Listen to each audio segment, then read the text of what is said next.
Well, what's up, everyone? It's been a while, or at least it feels like it's been a while since we've talked about Orange County, but it's only been a week.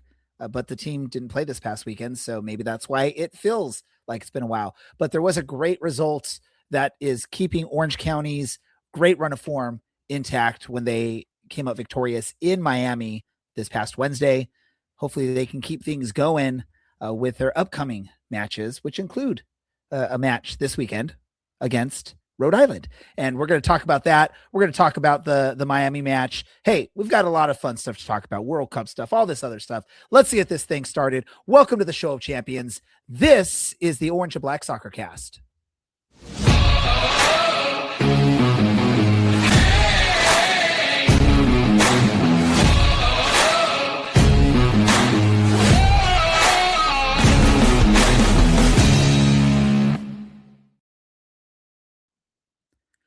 How's it going, soccer fans? Welcome to another episode of the Orange and Black Soccer Cast, the first and only show dedicated to Orange County Soccer Club, its fans, and supporters. I'm your host, Ray Samora. I'm here to take you through this journey as we discuss all things Orange County Soccer Club and a little bit of World Cup mixed in. Let's get this thing going. And who's helping me out for this episode? Well, first, we've got Brad. Brad, how are we doing? Oh, been doing well. I had to check if I was pulling a Brad. I am not pulling a Brad so far. That's great to hear. And for those that did not know, this past match on Wednesday, both Brad and I were at Six Flags, just different Six Flags parks, which was pretty interesting. Interesting little fun fact there. One person that wasn't at a Six Flags park, though, is Larry, the bearded one. Larry, why weren't you at a Six Flags park last Wednesday? Because I'm not a child. Fair. How have you been? I'm good, man. You guys know this time of year I live on baseball fields. So the opportunity to go to Six Flags is not there because instead I'm rubbing my chest because I got blasted by a fastball a couple of days ago and it still kind of hurts. So that's why I was not there. But everything is great otherwise. The team's looking fantastic. The U.S. men's team is looking great. Everything is beautiful. And it's the last day of Pride Month, so I had to wear my county pride shirt tonight just to say hi, everybody. That's where Larry's been. He's been taking balls from all directions. One other person helping us up for this episode, and that is to help us out in talking about our upcoming opponent because, to be fair, I don't think any of us know much about Rhode Island, but our guest, Matt, definitely knows Rhode Island. He covers Rhode Island for Raising Anchor. Matt, thank you for joining us. It's late for you out there, so thank you for joining us. Yeah, I'm in my Hawaiian pajama shirt right now. Maybe have the Mexico game on the side screen here. I won't talk too much about it. But Ray, I'm disappointed you didn't ask me about my Six Flags experience on the weekend. Were you? Well, our Six Flags was on Wednesday, but were you at Six Flags this past weekend? No, but I lived in Six Flags for 15 years, so I feel like I've been there more than any of you on the screen combined. So I would assume you didn't literally live there, but you probably worked, is what I'm assuming. I lived in the shadow of Colossus, my friend. I lived in Santa Clarita for 15 years back in the day. So, you would love what they've done to that ride over the last 10, 15 years with Twisted Colossus. It's by my favorite ride there. Don't shake your head, Brad. It's an awesome ride. But we're not here to talk about Six Flags. They don't sponsor this show, so we're not going to talk about them anymore. We're going to talk about soccer. We will talk about the Miami match, but we want to honor and respect Matt's time. He's on the East Coast, so we're going to actually do a little bit of a reverse order here. We're going to talk about the upcoming match, which sees Orange County in their, I don't know how long it's been now, road trip for league play. But they are making the trip out to Rhode Island and facing a Rhode Island team who, I mean, when you look at the numbers, record wise and whatnot, not too far off from what Orange County does.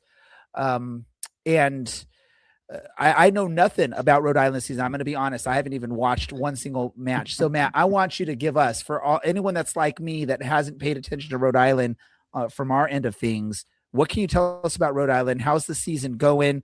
Are they meeting expectations? Are they exceeding? Give us the quick 5-minute brief on the team. Yeah, no, the elevator pitch goes like this. Rhode Island FC very much living up to their tradition so far here in this third season in the Ocean State of starting slow. This team historically has always taken its time to find its feet and to grow into the season. And we seem to be on that same trajectory here now in year three. The one thing I would put as a caveat when you look at the record and the performance so far is there are some, let's call it, outliers when it comes to the stats that tell us this team is moving already in an explosive direction towards the positive. It's just the fact that the key thing going on right now is this team is significantly behind in terms of games played. You know, when you look at the table overall, a lot of teams already at 14 matches played will be as high as 15 on this weekend.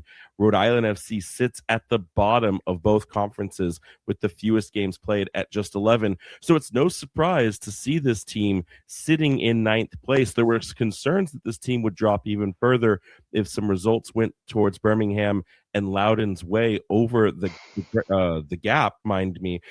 We haven't played a game, guys, since I think it was June 8th, June 9th. And so almost a month off.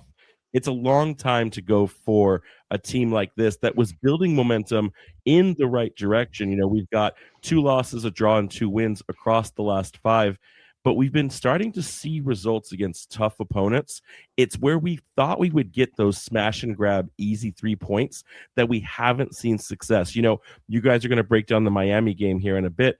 Miami, when we first ran into them earlier this season away in Miami, dropped points there, did not look competitive. It's a team that everyone has kind of now been blowing through as Miami continues to fall further and further down the table standings. And then another team, Sporting Club Jacksonville, up until just a few weeks ago, they had sat on 1 point in the entirety of the season.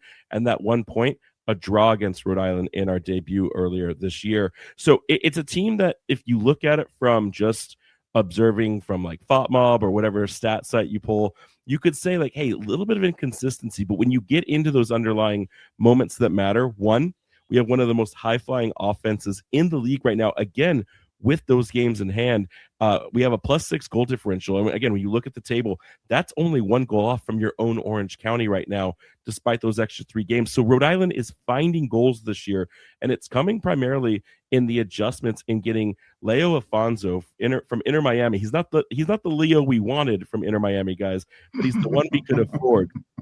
He's been instrumental in reinforcing that attack. There were some holes after we saw the departure of Albert Chico Dequa going back to Pittsburgh, and then, of course, Maxi Rodriguez returning to Detroit. We weren't sure what this offense would look like here in year 3. Leo Afonso has absolutely fit the bill up in that kind of inverted left winger or secondary front-facing striker. But the real magic this year, guys, has been Jojea Quizera. We didn't know this at the time, but he has been experimented as a left winger for this club these previous 2 seasons.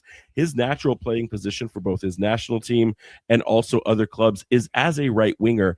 Head coach Kano Smith finally deploying him in his natural state, his natural position, and we have been seeing goals and assists come flying from the Rwandan. He has been lighting up the game for Rhode Island FC, and that combination has come first and foremost with JJ Williams, another player that's probably been attributed to why we've seen such slow starts in both year 1 and year 2. JJ Williams has missed at least the first 60% of the opening third of the season due to injuries or some kind of other thing that's been going on. JJ Williams, thank goodness, has stayed healthy so far this entire season, and there's a reason that he's in contention right now for midseason player of the year. He is lighting the league on fire, and frankly, I don't think he can be stopped right now from finding a goal. You know, I heard earlier today in one of the World Cup broadcasts, there's 3 things that we know in this life that are absolute. It's death, it's taxes, and it's Erling Haaland finding a goal. JJ Williams may make a case for that as the USL example here inside the championship. But, Matt, may I just say that? Go, Larry. I was going to say, may I just say that, yes, he is scoring goals, but neither him nor Erling Haaland has had to go up against the Orange County Soccer Club defense led by Tom Brewitt. So, go ahead, Ray. Go ahead, Larry. Finish. No, I was done. I just wanted to let Matt know, just in case he wasn't aware. I'm not sure how much he knows about us. Well, I was going to jump on there really quick because I know Matt talked about the 3 matches in hand compared to Orange County. But if you look at the two teams, they're sitting on the exact same number of goals allowed at 15. Orange County is a very tough defense. So, there's 3 more matches that Orange County has played, and we're still equal on the goals there. The other thing I was just going to call out, because you talked about the schedule, and I think we talked about this last week, and I have no scientific reasoning behind a lot of the stuff I say. Sometimes it's just very dumb stuff. But I sounded smart last week when I was talking about this, is you've played basically the 2 gimme teams in the USL Championship in Sporting Jacks and Brooklyn.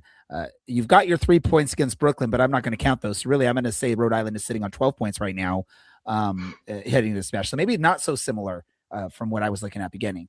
Matt, do you understand when I say that? Like those seem like 2 teams that almost everyone is beating, correct? I mean, listen, if we want to start throwing shade out there, for every Brooklyn FC, for every Sporting Jacks, there's a Monterey Bay. That right now, apparently, Lexington is in the doghouse. I don't know how that's come to be. Now, granted, the Western Conference, a much tighter conference, I think, this year. Definitely right now seeing Tampa Bay open things wide with Sporting Jacks running the opposite direction.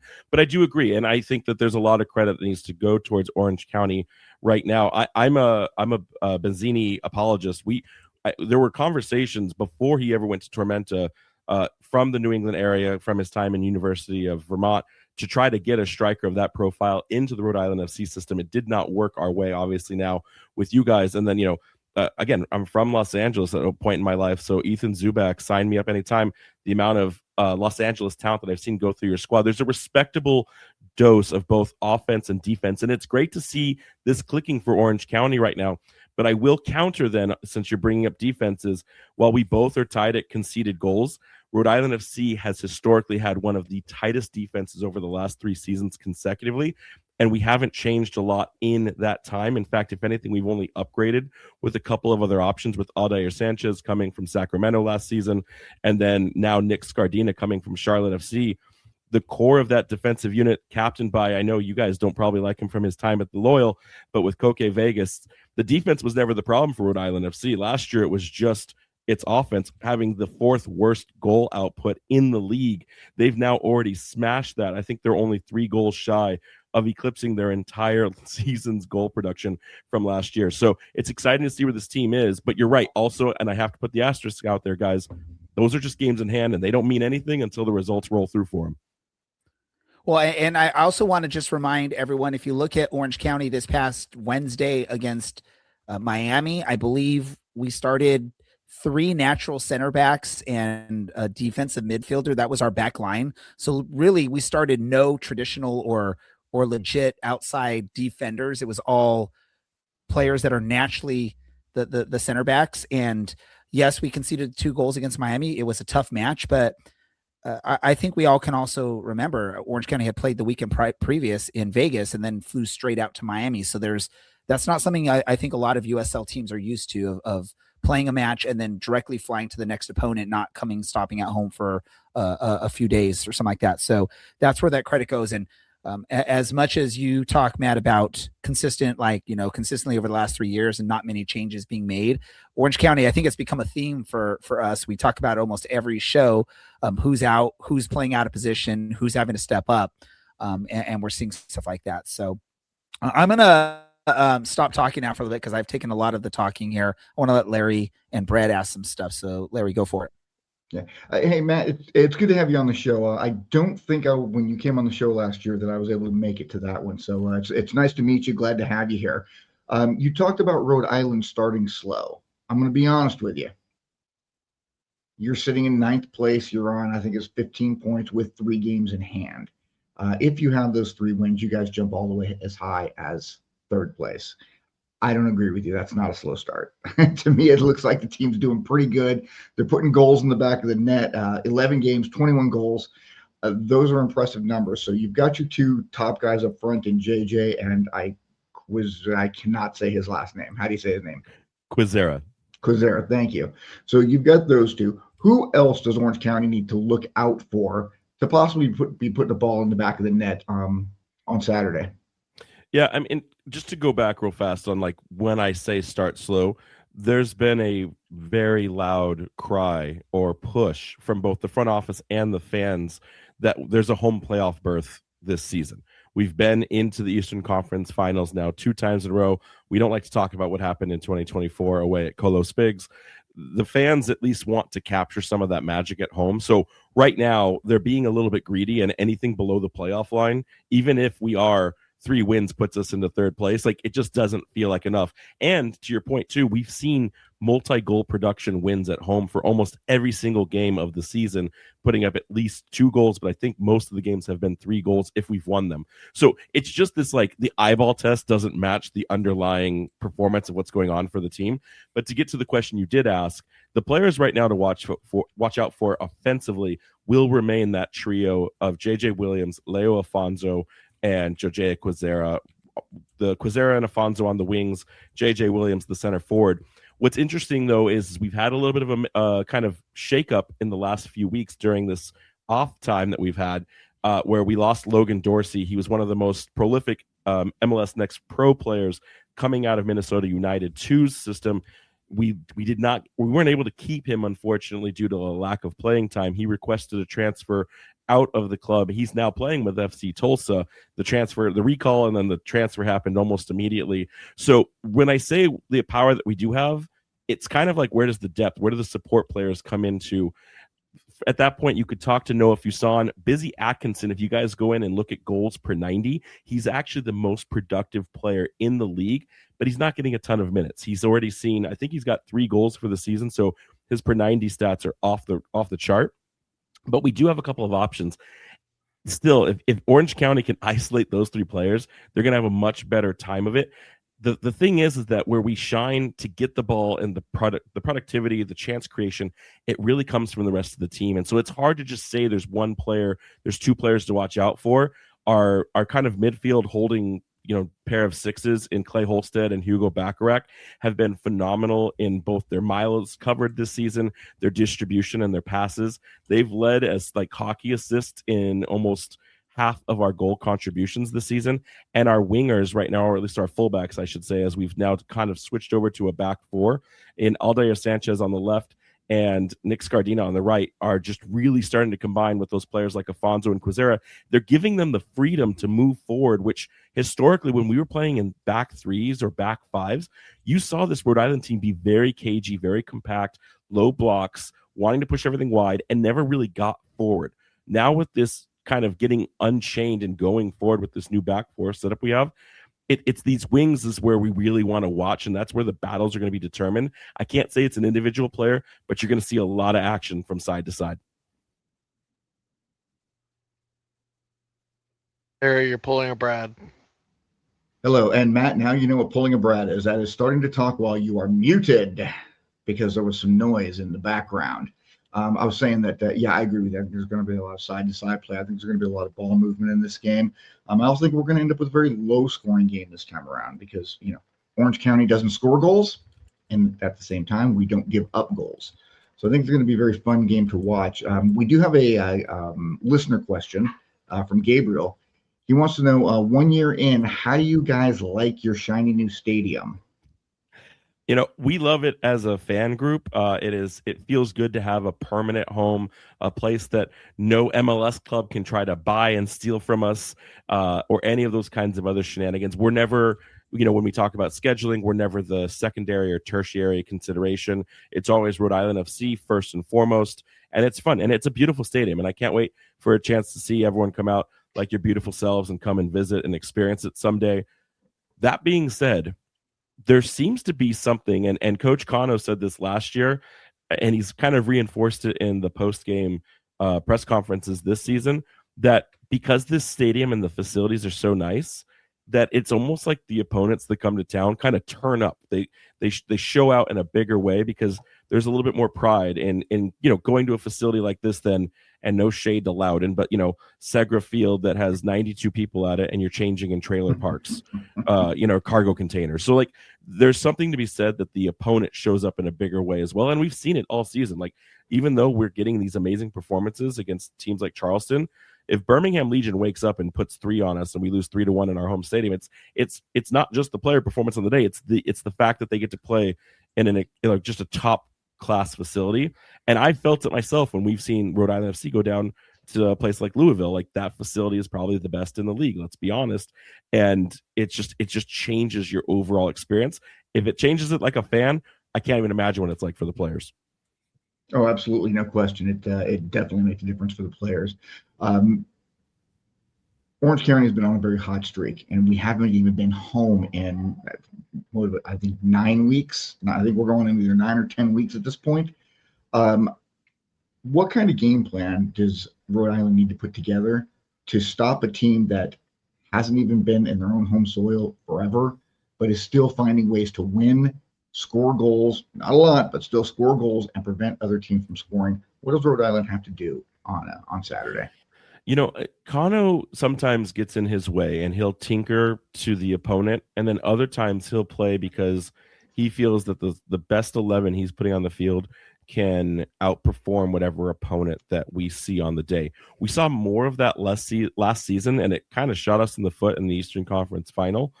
But this season, it seems like he's given up some of the defensive prowess of this team to go for the jugular, go for the attack. So when I think about how the tactics line up, and from the tape I've watched so far in Orange County, I think you're right. I think this will be a limited goal affair depending on which way it goes. But for Rhode Island, it's not really about changing or bending to Orange County as much as where will this battle be decided on the pitch. From what I've seen so far, I think this is going to be a midfield battle more than anything, because both sets of these teams seem like they're well prepped for counters of wing play. And I don't know enough about Orange County yet, so I'd love to have the dialogue if you want to. But Rhode Island's entire game right now is a waved press where they'll turn it on for a bit, then they'll turn it off. But what they really want to do is they want to suffocate. They want to maintain a high block where they are just continuously recycling the ball, recovering the ball in your final third, and choking you out, to where that's why they're one of the highest teams in terms of shot volume in the league right now, because they're just constantly getting that second ball back and taking a look at goal. And I think that's been Rhode Island's kind of MO from the beginning of the season. But that comes at the risk then with such a high pressure and a high line, is that there's a lot of emergency or defensive scrambling to get back. And we've seen us get countered a couple too many times, I think, that people are comfortable to admit. So I know with players like Bazzini, like I know what you guys have in your arsenal. I think it's going to be, does Rhode Island FC want to take its foot off the gas and play a little bit more of a midline block and contain Orange County, or do they want to keep playing the style that they want? The real question, though, is what does this pause of time do for Rhode Island? Because right now, they haven't played a professional match in 3 weeks. And so what does that look like, considering for you guys, as you've been game after game with this consistent run in this streak that you have? What does that do for a team that's getting a cold start again while you're coming in red hot? That's the bigger conversation. Will this team have the stamina? Will they have the legs? Or will they see kind of like a lethargic and pedantic start as they kind of re-spark into this mid-season jump? I think it's going to be very interesting to find out. Now, in regards to tactics, what you're going to learn about me, Matt, is I am all passion and no tactics. But we got somebody who on screen is sitting right up there above you. I think he could probably better address that than me. So, Matt, awesome having you here. Looking forward to talking again on Thursday. Brad, all you, buddy. Yeah, I don't know if I share the same tactical praise that you are giving me. I think that's more of a Dylan thing. May he join us again in the future. Nothing's wrong with him. I don't want to make it sound like something's wrong. But, I am the type of person who kind of likes to ask the more retrospective questions. And obviously, you led off your time on the show by saying that the team's not played too much so far this season, but there is still a good sample size. I believe you said a couple of games in hand. I don't want to go too much down the rabbit hole there, but I think you guys are a little bit more than a third of the way through the year yourselves. Kind of give a letter grade, regular season alone. I'm not talking about the Prinks Tire Cup, or what we like to affectionately refer to as the anti-Malort Cup on this show. But looking at your guys' record, what would you guys give as a grade for where you're at in the season so far?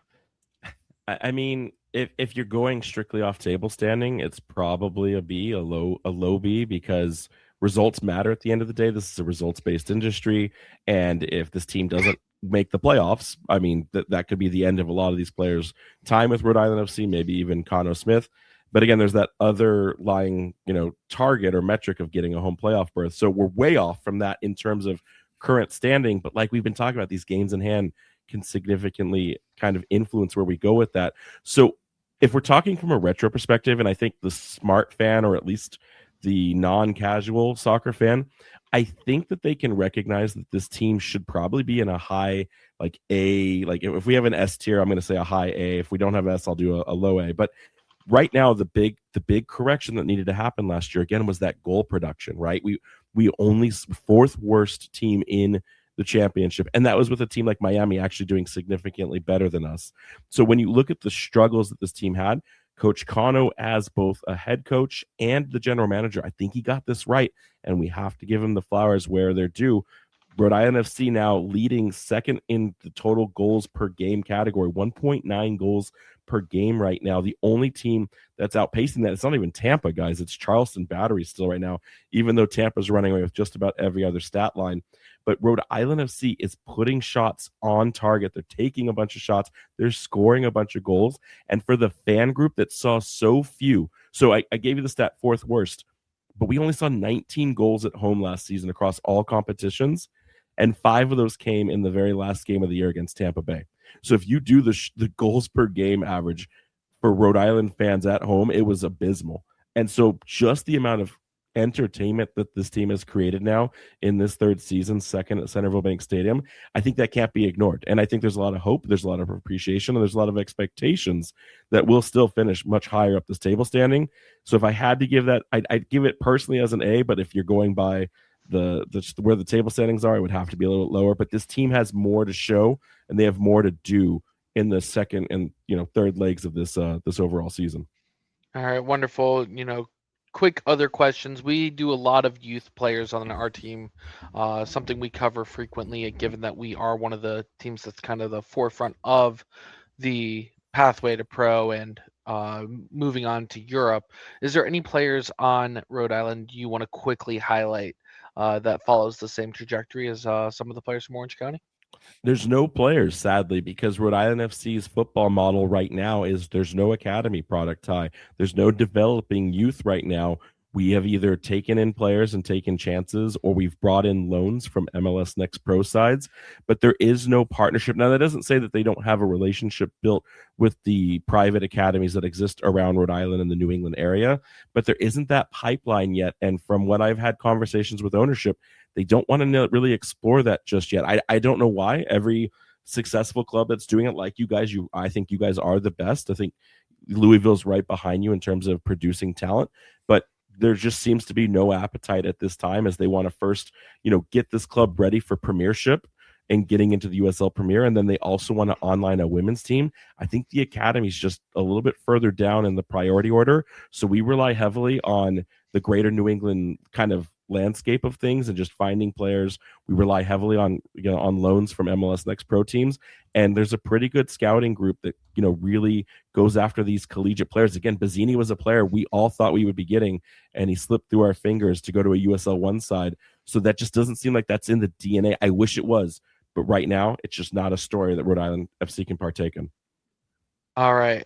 I find that actually quite interesting. I totally understand that point of view, given the team does see their priorities a little bit differently. And if they have the funding to do that, I think that's perfectly acceptable.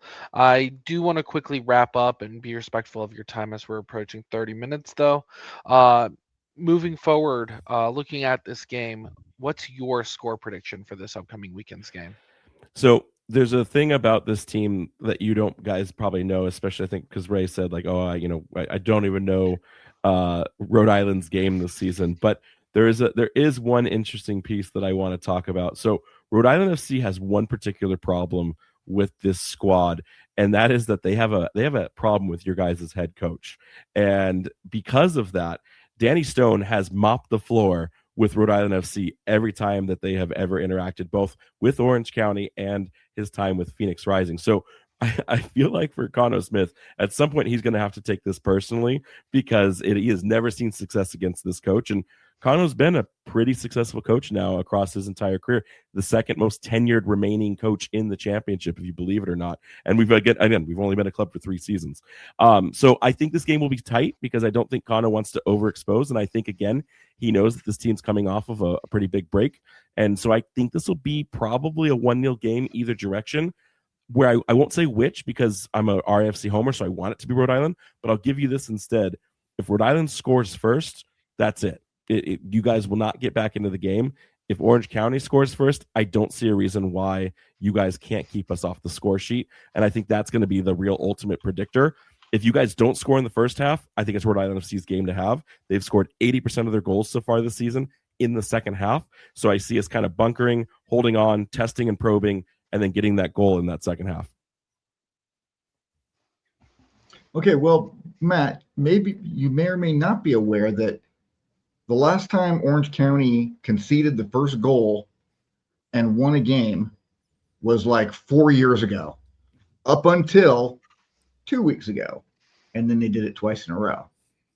Gave up the first goal, came back, and got the 3 points. Having said that, I don't view this as a game where it's going to be who scores first. End of the day, I think we're going to come out of there with a 1-1 draw. Orange County is going to leave Rhode Island happily with 1 point and then go on to the next stop and pick up 3 and come back to Orange County with 4 more points in their back pocket. Yeah, I'll go ahead and take over next. Go ahead, Ray. No, I was going to say, what do you think, Brad? Oh, for me, I would love to see kind of how both teams deal with being on a mental health break over the last week. If for those of you guys listening at home, the league was on a mental health break this past weekend. But for me, I'm going to say, Orange County probably starts off a little bit stronger given that Rhode Island hasn't played since the 13th. And given the decorative theme of this upcoming weekend, I'm going to go ahead and say the final score is still going to end up 2 blue and yellow bottle rockets to 2 orange and black Roman candles. Careful, guys. We're having this game on the 4th of July for a reason. America's freedom was started in New England. Rhode Island, one of the most important contributors to that freedom. So we have an advantage when we want to talk about fireworks that we're going to see on the night. They might come from Rhode Island.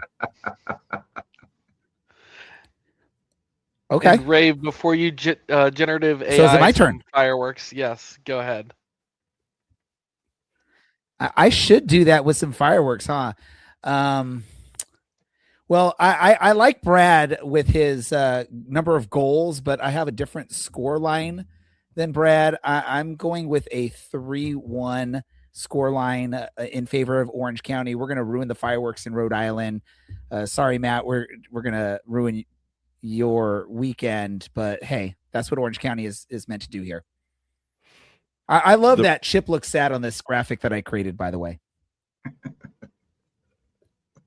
The rain might actually ruin the fireworks anyways. There's projected to be rain and thunderstorms. So maybe expect a rain delay or a thunder delay as well. It's been working out for all of you on the West Coast watching the World Cup because I get to stay up till 1 a.m. watching games and you guys get to go to bed at like 9 p.m. at night. So, I love that we have a country where we still can't figure out how to get all the games in a regular time where people operate as regular people. But it's okay. I digress. Hey, yeah, there still are some World Cup games that are starting at like 9 p.m. Pacific Coast time, which I don't know how y'all on the East Coast are doing that one. That's a crazy start time for the East Coasters. What is that, a midnight kickoff for y'all? That's crazy. It's really luckily we kept the bars open till 4 a.m. in Rhode Island for this. The question, though, the problem was that the bartenders didn't know they were supposed to stay open till 4 a.m. So we've been getting kicked out of those games right at closing time because they don't get the memo. So it's been an experience here. Hey, Matt, let our listeners know if they want to hear more from you and your show, where they can find you. We'll let you go to respect your time. Yeah, you guys can find us at RIFC Podcast or at Raising Anchor. Choose your destiny on that. For some reason, I didn't realize I should pick one at the very beginning, so we just have both socials. But yeah, you can find us. We're a show that goes on every week, twice a week, Mondays and Thursdays at 8 p.m. when we're not in the middle of World Cup break. So right now we haven't been on live broadcast for quite a while. We've been doing player interviews. We're dropping Leo Afonso from Brazil. He's one of those forwards that I mentioned earlier. His interview will drop tomorrow morning at 9 a.m. And you can just follow along on the journey. We talk about the greater, larger landscape that is USL Championship, and it's just been a great time to be hanging with you guys. You guys are one of the OGs, and when we were first starting the show, we were trying to figure it out. How did we want to be? What did we want to look like when we grew up? And you guys were a big part of influencing how we wanted to start our show. So thanks for having me on. I always appreciate it. Yeah, thanks for joining us. And we try to learn each and every episode. We try to figure out just one extra little thing we could do better, and I hopefully we're doing it right. Matt, as always, thank you for joining our show. We look forward to talking to you. Best of luck the rest of the season, except for this weekend. Take care, guys. See you, Matt. I Awesome. have to say before we move on, sweet talking shouldn't get you nowhere, but somehow when Matt says it, it'll get him anywhere. Right? And he has great lighting. You should take a lesson, Brad. I had a light that I bought and I broke it like 2 episodes in, so I have to get a new one. That's what happens when you buy the cheap ones. Let's move on because we don't have much time left, but we do want to talk about the match that happened this past Wednesday. Saw Orange County travel out to Miami to take on, or at Pitbull Stadium. That's thus the reason I have Pitbull crying in the Miami FC kit here. Orange County heads out. They, like Larry said, concede the first goal, but come back, fight back, and get the victory. 3-something. 4-2. What was it? 3-2. 3-2. 4-2. I could, it's been so long. I couldn't remember. Did we concede that second goal in this match, or was I thinking about the Vegas match? 3-2 Orange County victorious in Miami with like 5 fans in attendance, which Andy, well, actually, no, Andy, there was like Andy, 10. buzz in and tell him. Yes, Andy. Ray, are you there? Go for it. Yeah. The score was 4-2. Okay, 4-2. I said it like 7 times. Jesus Christ. Coaster. Matt wants to be like us, really? Yeah, insisting it was 3-2. The final score was 4-2.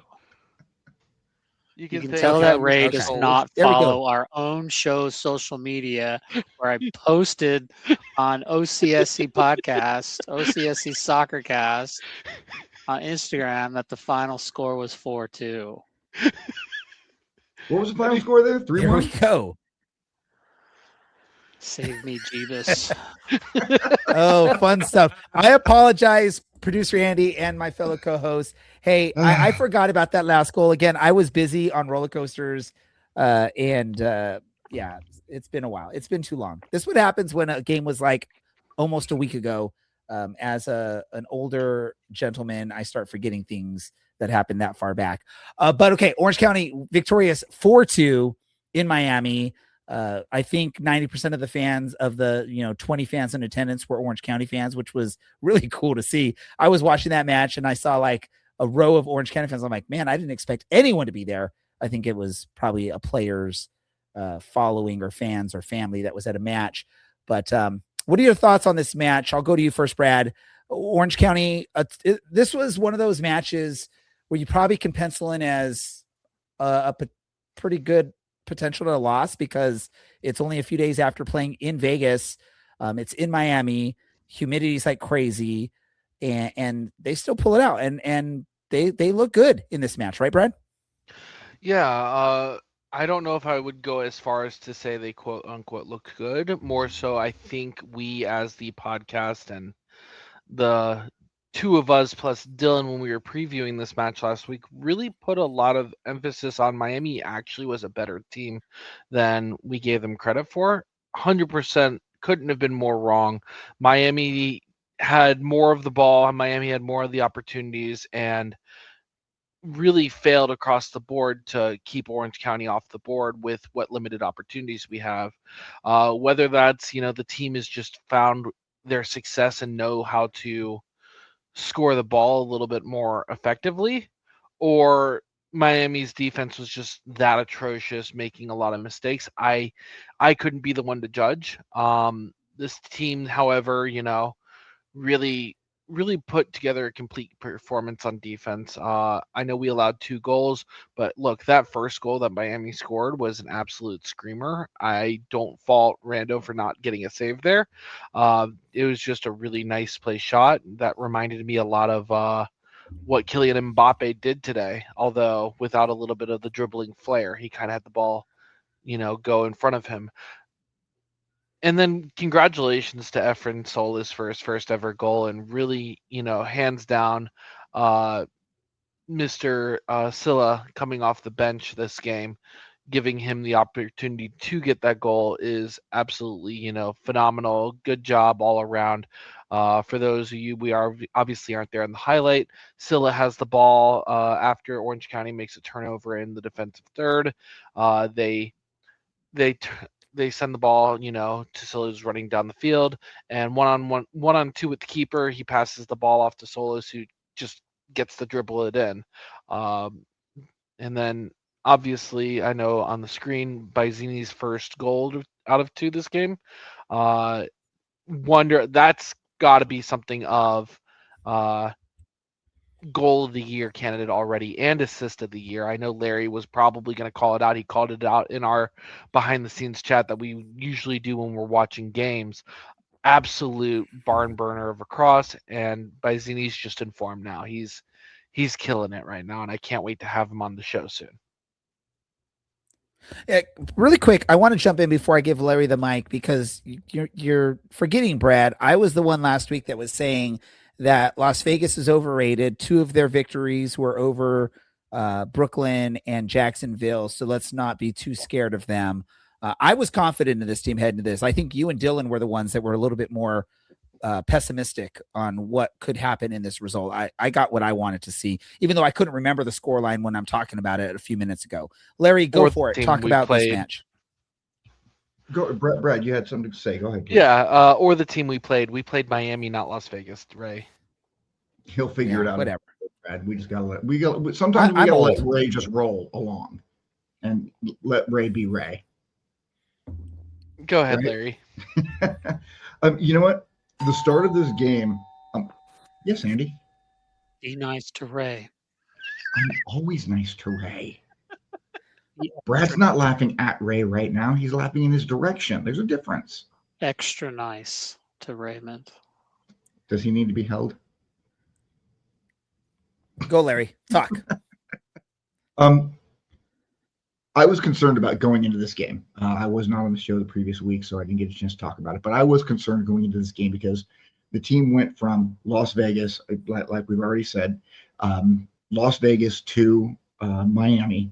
And I don't know if you're aware, I didn't know exactly where Florida Atlantic or Florida International or whatever international university was. I didn't know the exact position of it.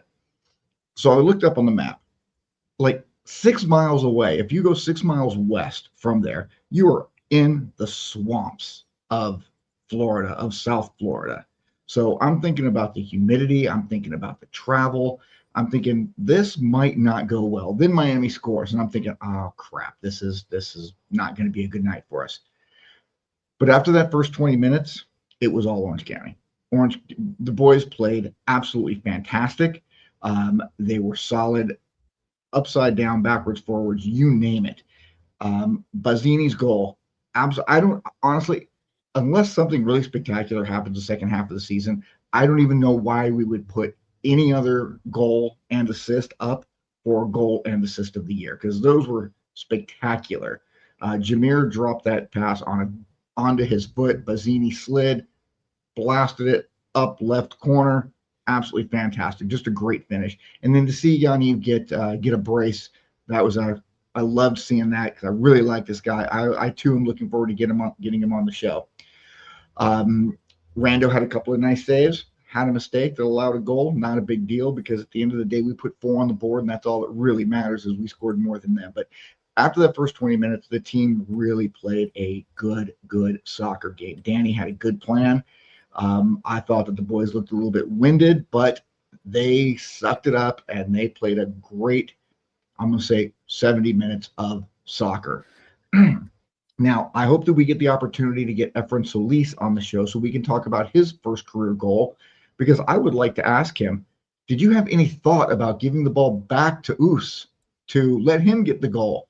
And I actually want to hear him look straight in the camera and go, hell no, that was all mine. So good for him on getting that. Good on the team for picking up 6 points on the road in back-to-back in a tough situation, playing 2 games like that, not coming home. They got to do it again this week, going to Rhode Island, and then where are we going to? Loudon, I think. So I'm sure that they're staying on the road for those as well. So that's going to be another, tough couple of games. But I think at the end of the day, this team is really firing on all cylinders right now. Danny Stone has this team locked in. We've got goals coming from a lot of different directions right now. I don't care if we don't have anybody in double digits for the season. Doesn't mean a thing to me at this point, because we're getting production from here, and here. As long as the team keeps doing that, we are going to be very dangerous in the second half of the season. That's it for me.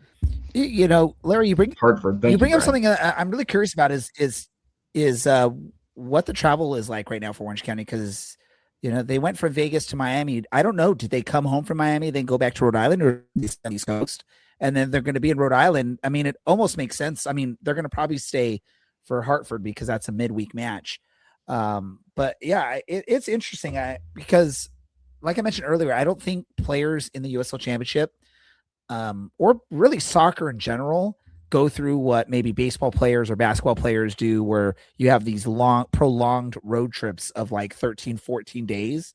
But the schedule is sort of leading to, does it make more sense logistically to just stay on the East Coast and not have to get adjusted to time zones and like that? I'd be very interested to know how that's all working for Orange County. Yeah, I was very pleased with the match and the results. Yeah, I got a little bit nervous when we conceded that first goal, because you could see maybe a weary, a tired, sort of out of sorts Orange County team for the first maybe 15, 20 minutes of this match, which is expected. They traveled 3 time zones for a midweek match. They literally had 3 off days between matches, and part of that is the travel of going from Vegas to Miami, which, regardless if you have a direct flight, the time zone difference and all that, you have to get your body adjusted, which, again, these players aren't used to that type of adjustment so quickly. But once they found their form and got into the match, I mean, they look like the Orange County we've been seeing all season, looking solid, playing. I believe it was Tyson Espy and Benalcazar were our outside backs, which those aren't the traditional natural positions for those players. I know Benalcazar can play anywhere. We've learned that now in his 15 months with the club or whatever. He can pretty much play anywhere you need to put him, and he'll be successful. But for young Tyson Espy to be out on the wing in a match like this, and the rotation that we had, I mean, it was awesome to see. And Orange County, if they keep playing like this on the road, I think it's going to be awesome. I think it'll be very nice. And I'm looking forward to it. Does anyone else have any other thoughts on this victory in Miami before we move on? Yeah, I got one quick thought. I kind of did highlight it. I looked up a little bit more of the stats in the time. Orange County had 20 touches in the box this game compared to Miami's 42. Now, I know this is something that on paper looks a lot scarier than really what it is. Orange County's just kind of been able to do a lot more with less over the entire season. That's kind of been the strategy of be solid defensively, counterattack, and the team's kind of figured out exactly what they need to do in order to keep scoring goals and winning these games and getting results. So big shout out to Coach Danny Stone for having a game plan that's seemingly, working every week and giving the team opportunities across the board. But as soon as we have a game where we don't convert on these opportunities that we get, because we are getting a little bit less than the average opponent, we're going to be in for a long episode of us talking about, how we're better than this and how we're going to need to rebound, because we can't sustain 4 goals on 4 shots all game for every game. And I love seeing the team actually scoring on these opportunities, because how many times in seasons past have we said good teams make their luck, and we're not a good team right now. We're a good team right now, and we're making some good luck out there. There we go. You already talked about the upcoming match against Rhode Island, so we're going to move on now to other soccer talk. Obviously, the World Cup is the big soccer news going on right now. What I'm going to ask of each of you, and we didn't prepare for this, so I apologize if I'm throwing y'all to a quick thought here, is I just want to get what is your biggest storylines thus far with what you've seen in the World Cup, and it can go up to anything that's even going on right now with Mexico and Ecuador playing. I'll start with you, Larry. Biggest storyline for you, or biggest story for you in this World Cup so far? Is Christian Pulisic healthy for tomorrow? They say yes. We'll find out. Of course, the biggest thing I think that happened is Paraguay losing 4-1 to the United States and then knocking Germany out of the tournament. I really greatly enjoyed that. I'm not going to lie. And I think, though, Ray, that we're going to have to back up a little bit. I think we have to talk about that right there on the screen, don't we? Just a brief moment. I mean, I was going to get to there after World Cup talk, but go for it. No, let's continue on with World Cup talk, and we'll go back. The World Cup has been a lot of fun. I'm very much looking forward to the game tomorrow night. I think we should handle it very easily. I think that Mexico is probably the most luckiest team by getting some very weak teams in their pool, and Ecuador is not all that fantastic either. So Mexico has gotten the benefit of a very good draw, because if you look at the other two teams that got all 9 points in group play, France and Argentina, the two teams that are favored to go all the way to the end, who probably will go all the way to the end. So Mexican fans, I'm sorry, I'm part Mexican too, but I don't think they're nearly as good as what we have seen so far, because the 4 opponents they played aren't really that fantastic. Brad, your thoughts? Yeah, your big story so far. I got two big stories. Obviously, I feel like I got to just touch real quickly on the fact that this top scorer Golden Boot race is a three-legged race right now between two of the best in the world. One of them is 37, 38, and the other one's in his late 20s, like a decade younger. Kylian Mbappe and Lionel Messi are absolutely just tearing it up right now. They each have 6 goals. Messi still has to play his next game, but he's 39, and he's got 6 goals in the World Cup. He's smashed the record. But Kylian Mbappe, a whole 12 years younger, is right on his heels of most goals at World Cup all time. And Holland, in his first World Cup, has 5. This has been an absolutely fantastic tournament, which leads me into my second point. Every single issue that people were talking about leading into this World Cup, you're letting more cupcake teams in, like Cabo Verde and Curacao. Sure, Curacao and Haiti didn't put too much of a nail in in the group stages, but for all of those teams that everyone says, man, we added an extra 12 teams, this tournament's going to be a lot weaker, it hasn't looked at all a lot weaker. Maybe, sure, there's a little bit of head scratchers in the third place qualifiers moving on, and 48 teams just is weird in that regard, but the quality of matches has not dipped. The stadiums have been full almost every game, even at these outrageously, ridiculously expensive ticket prices that we see here, which is an issue in of itself that we need to address as a society later on. But lastly, the one that people have been up in arms, and I think rightfully so, is the fact that we're still talking about these quote-unquote hydration breaks. The Mexico games in Mexico City, it's not ridiculously hot there, but these are just commercial breaks, for Fox and for all the broadcasters around the world who are taking advantage of that. And I don't blame them for doing that. But, it's led to some weird off chances, quarterly.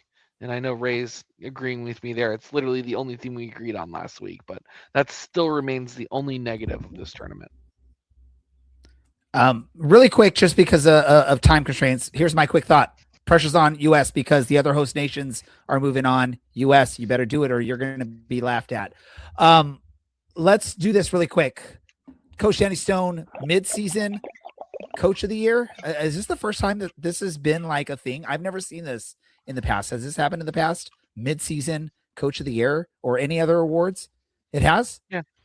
Man, I don't pay attention. They don't make a big deal about it, but they usually have a quick comment. I know Larry had a quick comment because I touched on something.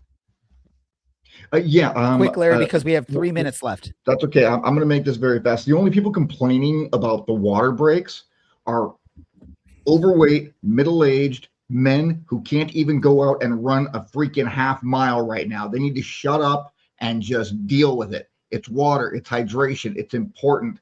Let them take a drink of water. Okay, I got that off my chest. Thank you.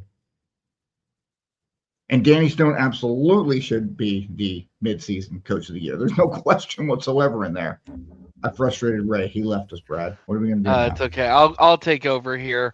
100% Danny Stone has been the Coach of the Year. Orange County looks like a threat in the West. I wonder, the only contender that I would have would be the Tampa Bay team, who have been absolutely lighting up the East. Excuse me. I think those were the only two coaches that really are deserving of this award. I think I wouldn't have even complained if you would have given it to, let me just make sure I get the name correct here. And may I just point out that Alexi Lawless predicted something correct. Ecuador just got a player sent off in the 95th minute, and he said that this game would end with somebody getting a red card. Good job, Alexi. All right. 75 seconds. Well, Brad looks up a name here. Brad, share that name in our random thoughts. Let's wrap things up here. Random thoughts or what did we learn? Larry, I'll go to you first. What did you learn or random thought? You could do one or the other. Random thought. Matt from Raising Anchor is highly knowledgeable. The guy is very much on top of his stuff, knows what he's talking about. I'm looking forward to joining them on Thursday at 5 p.m. Pacific and, just bringing the passion of Orange County Soccer Club because we all know I don't know tactics. Yeah, I'll take over. Dominic Casciato is the coach of the Rowdies. I knew I was going to mess that up, so I had to make sure I got it right. And my random thought is don't be like JPP of the Tampa Bay Buccaneers. Don't hold fireworks in your hand as they go off. It's not worth losing a finger. Be safe out there. Have a good 4th. Don't drink and drive, and make sure you're enjoying your fireworks responsibly. And my thing is going to be, what did I learn? I learned apparently that Larry doesn't want any good goal scoring from our team this year because he's already calling out the best goal and assist of the year. So now our players are going to sit back and be like, hey, I have no shot at this, so might as well not even try. Thank you, Larry. You're the one. If our season goes down the drain, it's your fault for that. I do want to say apology ahead of time to those of you in New England, especially Rhode Island, for Orange County ruining your 4th of July with a loss to your Rhode Island FC this weekend. I'm apologizing ahead of time. Don't take it out on me. Just the better team is winning. I don't know. You froze. Okay, let's wrap this up. Sorry about that. Let's wrap things up. I want to thank everyone for joining us in this episode, including our guest, Matt, who joined us from Raising Anchor, also my co-hosts, Brad and Larry, producer Andy, and all of you that have been listening to this episode. Thank you for doing so. This is the Orange and Black Soccer Cast, and we are out.